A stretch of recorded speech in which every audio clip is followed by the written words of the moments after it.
Good morning to all my viewers. Today's YouTube video is how to make the best use of operation theatre in your surgical posting. So this is the best part of your surgical posting, of having the privilege to use the operation theatre. However, nobody really gives you a proper briefing as how to make the best use of the opportunity.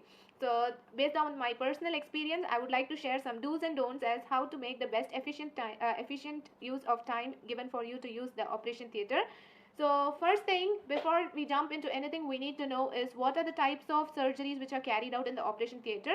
So there are two types of surgeries. They are either elective surgeries or emergency surgeries. So most of the cases, what we as students view is elective surgeries.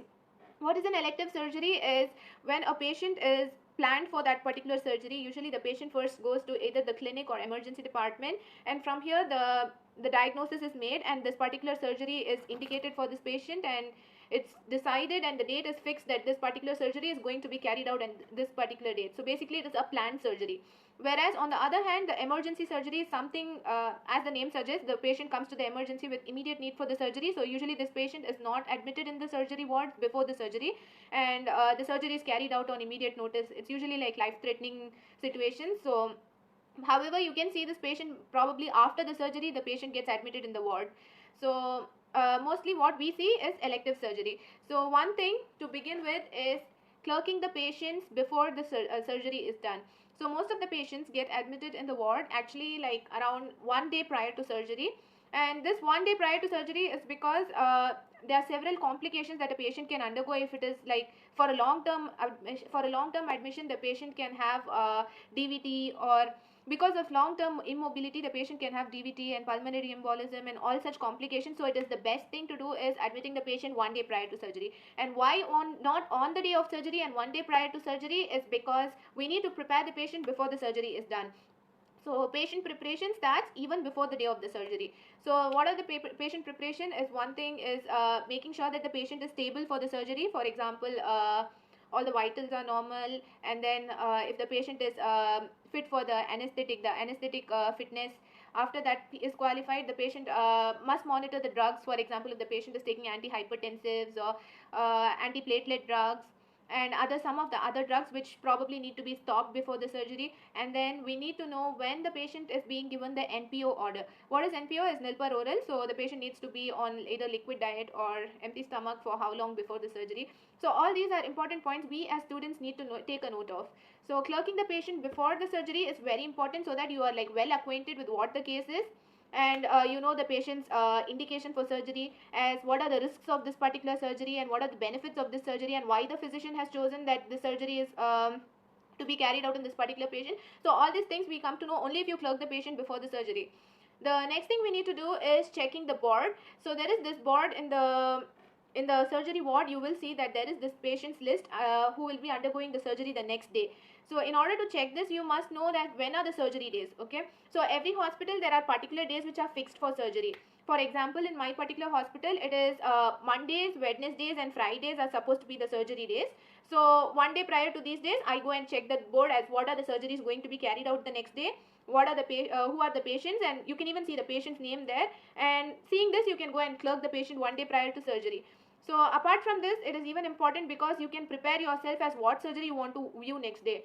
So there is difference in this because it depends upon your university, because certain universities give privilege for you to choose as whichever surgery you want you can watch. Like it's for my university, I can choose what I want to view the next day. However, the time is fixed, this particular time is your time in operation theatre, but you can choose as what would you like to see on that day. But certain universities, as I know, they fix the students what surgery they want the students to view, they decided. So it depends upon your university. So since I am given the privilege as I can choose what I want to see, I go to the list, check as what are the surgeries which are going to be carried out the next day, I decide myself as what I want to see the next day. So this is even important because as I told in my previous videos, it is very important that you are able to apply your theoretical knowledge to the clinical field. So once I decide as what I want to watch tomorrow, like for example a total thyroidectomy, I see that which patient is undergoing total thyroidectomy. I go to the patient, I clerk the patient, carry out the history taking and physical examination. And then other thing is you must go through the anatomy, physiology and the surgery itself. The what is the surgery? For example, since it's thyroidectomy, I go back to home and read about it, like read what are the indications of total thyroidectomy, how is the procedure carried out, and what are the complications, everything associated to that particular procedure I read first. Okay, so the next day what you need to do is the patient is ready for surgery, and you must be early to the theater before the surgeon is coming, because the patient preparation occurs before the main surgeon who is carrying out the surgery itself comes there. So once you go to the theater, so for people who don't know what the operation theater looks like, it's not what you see in the movies. It's not like it's just one particular room and the patient just goes in and the operation happens. It's not like that. So operation theater is a huge place, and there are several operating rooms in there, and there are several surgeries happening at the same time. So it's not like only one place and one surgery at one time, there are several rooms. And then, for example, even there are types of rooms, there's separate place for endoscopy, colonoscopy, such observational interventional radiology procedures and all that. There are separate rooms for orthopedic surgeries, in which there is requirement of radiation and all that. So that is they require special protection like lead aprons and all that. So that room is separate. And then there are other operating rooms. There are separate rooms for emergency operations, separate room for elective operations and things like that.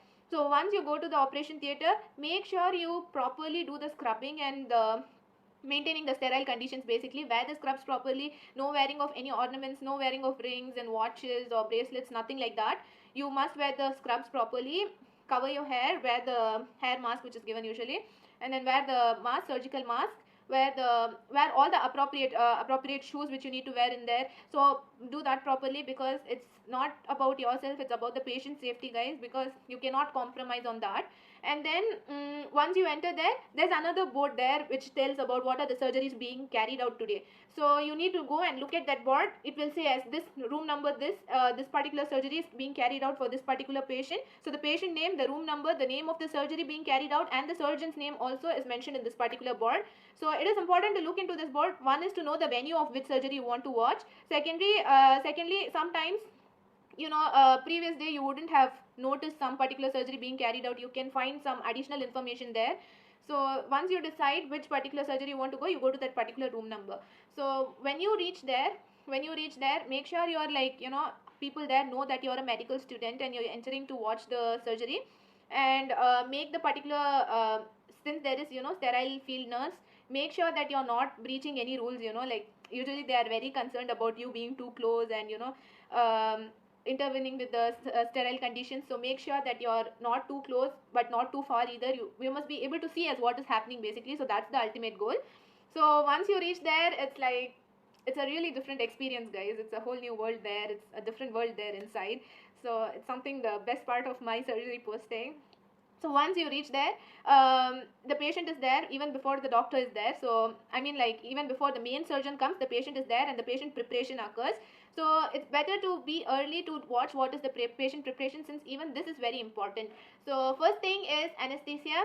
So what you after the all the prior things what I said, like about the drugs, about the being nil per oral, after this the first thing what happens after the patient comes to the operation theater is the anesthesia. So you must watch which route of infusion is being used for giving anesthesia, what is the dosage, what is the drug, what is the anesthetist doing. Very important to observe all this, guys. You must see as I remember watching different ways of infusing the anesthesia, like the lumbar puncture via epidural anesthesia, all this. And then second thing is what they do is positioning the patient. So as you know, like for different surgeries the patient has to be present in different position. For example, lithotomy position, or yeah, there are several positions. So notice which position for which surgery the patient is being placed.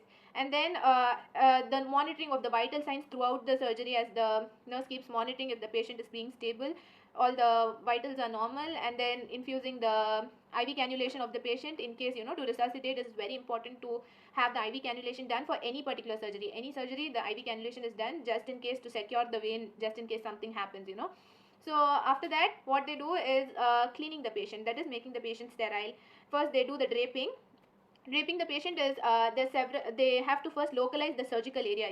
So for example, as I'm talking about total thyroidectomy, only this neck has to be exposed. So there are several sheets which the patient is draped with, so that all the remaining portion of the patient is covered and only the surgical site is exposed for the surgery to be done.